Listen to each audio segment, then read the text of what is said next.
Le monde avait déjà décidé qu'il ne valait rien. Dans un temps ancien, loin des grandes villes et des royaumes brillants, il existait un petit village caché entre des collines et des forêts épaisses. Ce village s'appelait Karaoké. Ce n'était pas un lieu connu. Les routes n'y menaient presque jamais.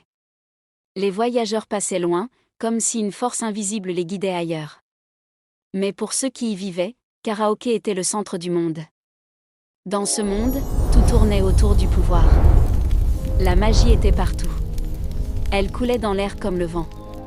Elle vivait dans les arbres, dans les pierres, dans l'eau des rivières. Chaque enfant naissait avec un don. Certains contrôlaient le feu. D'autres parlaient aux animaux. Certains pouvaient guérir. D'autres pouvaient détruire. Le pouvoir décidait de tout.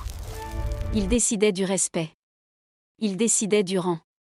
Il décidait du futur. Sans pouvoir, on n'était rien. C'est dans ce monde que Yamada est né. Le jour de sa naissance, le ciel était calme. Aucun signe. Aucun éclair. Aucun vent fort. Rien ne montrait qu'un être spécial venait au monde. Dans Karaoké, c'était un mauvais signe. Les anciens disaient que chaque naissance importante faisait réagir la nature. Mais ce jour-là, la nature resta silencieuse. Très vite, les regards ont changé. Les enfants grandissaient en montrant leurs dons. Très jeunes, ils faisaient apparaître des flammes dans leurs mains. Ils faisaient bouger des objets. Ils créaient de la lumière dans l'obscurité. Mais Yamada ne faisait rien. Il essayait. Chaque jour. Il fermait les yeux. Il levait les mains. Il respirait fort. Il imitait les autres. Il répétait les gestes encore et encore. Mais rien ne venait. Pas une étincelle. Pas une lumière. Pas un souffle. Rien. Les années passaient, et le silence autour de lui devenait lourd. Les autres enfants avançaient. Ils entraient dans des groupes. Ils apprenaient à utiliser leur magie. Ils devenaient utiles. Importants. Yamada restait derrière. Toujours un peu à l'écart. Toujours un peu oublié. Dans Karaoké, chaque enfant devait un jour passer une épreuve. Une cérémonie simple mais importante. Elle révélait le vrai pouvoir de chacun. Elle montrait la place de chaque personne dans le village. Quand le jour de Yamada arriva, tout le monde était là. Les anciens. Les familles. Les enfants. Le feu sacré brûlait au centre.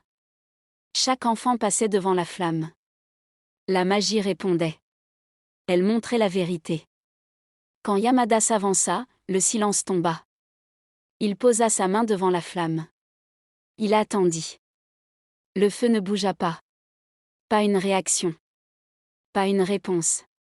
Le feu resta simple. Vide. Mort. Ce jour-là, le monde confirma ce qu'il pensait déjà.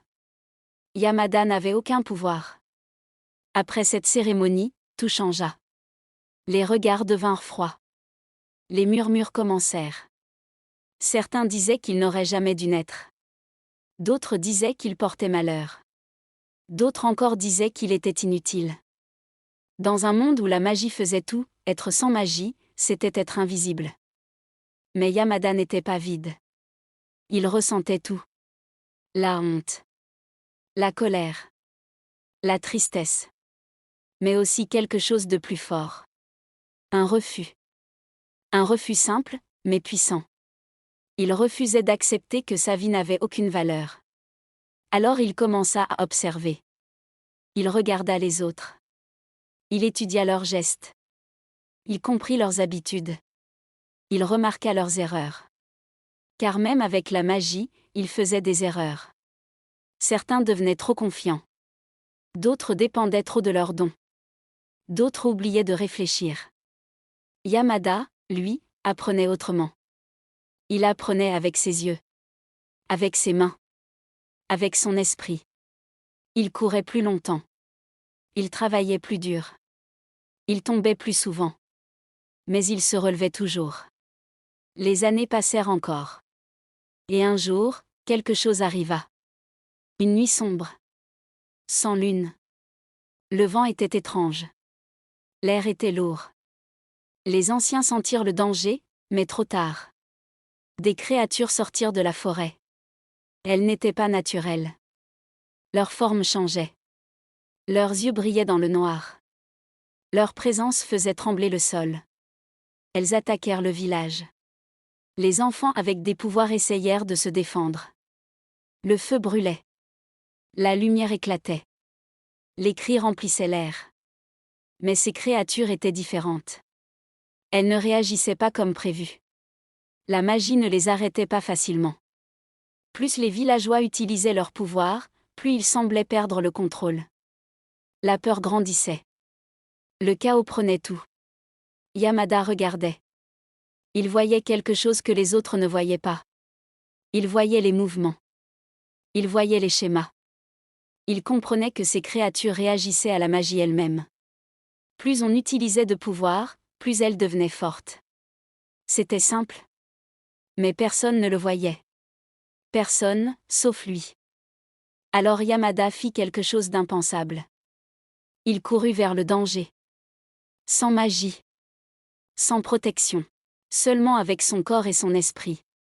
Il cria pour attirer une créature. Elle se tourna vers lui. Elle s'approcha. Mais rien ne changea. Elle ne devint pas plus forte. Elle resta la même.